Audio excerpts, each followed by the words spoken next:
আজ আমি এখানে দাঁড়িয়ে আপনাদের সামনে আমার বাংলাদেশের ভক্তদের নিয়ে গুরুত্বপূর্ণ কিছু কথা বলতে চাই। আমি জানি আপনাদের অনেকেই ভাবছেন ট্রাম্প বাংলায় কথা বলছে কেন। বন্ধুরা, আমি শুধু বাংলায় কথা বলছি না, আমি বাংলার চেতনা নিয়েও বলছি।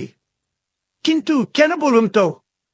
আমেরিকায় আমরা আব্রাহাম লিঙ্কনকে সম্মান করি, ভালোবাসি, কিন্তু আমরা কি তাকে জাতির পিতা বানিয়ে ব্যবসা করি? আমি আমার শপথ অনুষ্ঠানে তার নাম একবারও বলিনি। এতে তার যেমন মান ইজ্জত যায়নি, আমেরিকারও সম্মান ক্ষুণ্ণ হয়নি। আমি প্রেসিডেন্ট হিসেবে শপথের পর লিঙ্কনের মাজারে ফুল দিয়ে তার দোয়া নিয়েছিলাম, ওটাই না। আমি কিন্তু সেখানে না গিয়েও আমার কাজ দারুণভাবে চালিয়ে যাচ্ছি। আমেরিকারা কিন্তু আমার কাজে হাত তালি দিয়েই চলেছে। বন্ধুরা, আমরা এগিয়ে চলেছি, ভবিষ্যতের দিকে তাকিয়ে আছি। কিন্তু বাংলাদেশে তোমরা শেখ মুজিব আর জিয়াকে নিয়ে পড়ে আছো।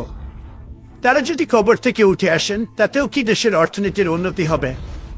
আমি শপথের দিন একবারও জর্জ ওয়াশিংটনের নাম নেইনি, তাতে কি তিনি কম সম্মানিত হলেন? আমরা তো ওয়াশিংটনের জন্মদিনে কেক কাটি না, তোমরা চেতনার জন্মদিনে মিছিল করো। চেতনা নিয়ে পড়ে থাকার মানে কি? চেতনা কি কোনো নতুন অ্যাপ নাকি, যা আপডেট করতে করতে ব্যাটারির চার্জ ফুরিয়ে যাবে? আমেরিকানরা যদি প্রতিদিন স্বাধীনতা যুদ্ধ নিয়ে পড়ে থাকত, তাহলে আমরা আজ এত বড় শক্তি হতে পারতাম। আমরা ব্রিটিশদের বিরুদ্ধে রক্তক্ষয়ী যুদ্ধ করেছি, কিন্তু আজ ব্রিটেন আমাদের অন্যতম সেরা বন্ধু। আর তোমরা পাকিস্তান নিয়ে এত বিদ্বেষ কেন? 1971 তো ইতিহাস, 21 সালে এসে এখনো 71 করছো। এটা আমি সারা বিশ্বে কোথাও দেখিনি। উঠতে বসতে শুতে এতবার 71 বলছো যে মনে হয় ইতিহাস বইও ঘুমিয়ে পড়েছে। শেখ মুজিব ও তার কন্যা হাসিনা এই চেতনার ইনজেকশন পুশ করে তোমাদের অচেতন করে নিয়ে দেশটাকে তলাবিহীন জুড়িতে পরিণত করেছে। সেই চেতনার ব্যবসা আবার ঘুরে দাঁড়াতে শুরু করেছে আরেকটি দলের হাত ধরে।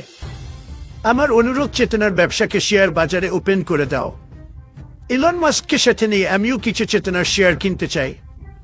এক পক্ষ বলে মুজিব না থাকলে দেশ শেষ, আরেক পক্ষ বলে বিএনপি না থাকলে গণতন্ত্র শেষ।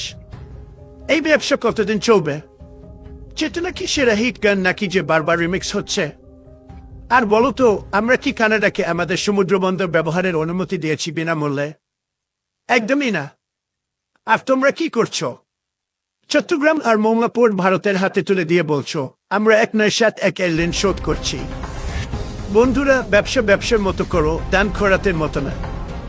শেখ হাসিনা পালিয়ে গেলে চেতনার ব্যবসায় বিফল হয়ে ওই একই চেতনার ব্যবসা এখন যারা করতে চাচ্ছ, তাদের ভবিষ্যৎ কি হবে জান? বন্ধুরা, তাদের পরিণতি হবে ঠিক সেই শৈশব নেপোলিয়নের মতো, শেষ পর্যন্ত নির্বাসনে জীবন কাটাতে হবে। কিন্তু পার্থক্য হলো, নেপোলিয়নের ছিল সামরিক প্রতিভা, আর চেতনার ব্যবসায়ীদের আছে শুধু ফাঁকা বলে। বন্ধুরা, চেতনা শুধু একটা লুটপাটের হাতিয়ার। চেতনা তোমাদের অচেতন করে সর্বশান্ত করার টুলস। তোমাদের নেতারা এই চেতনার মাধ্যমে বিদেশে হাজার হাজার কোটি টাকা পাচার করেছে, আর তোমরা বসে বসে তাদের আঙ্গুল চুষেছ। এই চেতনার দোহাই দিয়ে তোমাদের নেতারা নিজেদের জন্য বিলাসবহুল বেগম পাড়া বানিয়ে নিয়েছে, আর তোমাদের জন্য বানিয়ে রেখেছে মহাকালীর বস্তি। বন্ধুরা, তোমরা শুধু চেতনা নিয়ে ব্যস্ত, কিন্তু দেশ চলবে কিভাবে? সড়ক মহাসড়ক তো ভারতের জন্য ফ্রি খুলে দিচ্ছ, অথচ নিজের দেশে মানুষ ঘন্টার পর ঘন্টা জ্যামে বসে থাকে। ট্রাম্প এটা পছন্দ করে না। আমেরিকায় যদি এমন হতো, আমি নিজেই রাস্তার ধারে দাঁড়িয়ে ট্রাফিক সামলাতাম। তাই আমি বলছি বন্ধুরা, একটু বাস্তব হও। 71কে সম্মান দাও, কিন্তু 2025 নিয়ে ভাবো। আমেরিকা বাংলাদেশকে ভালোবাসে, আমি বাংলাদেশকে ভালোবাসি, কিন্তু আমি চেতনার ব্যবসা ভালোবাসি না। তোমাদের চেতনার দোকানে ডিসকাউন্ট দিলেও আমি কিনব না। ধন্যবাদ।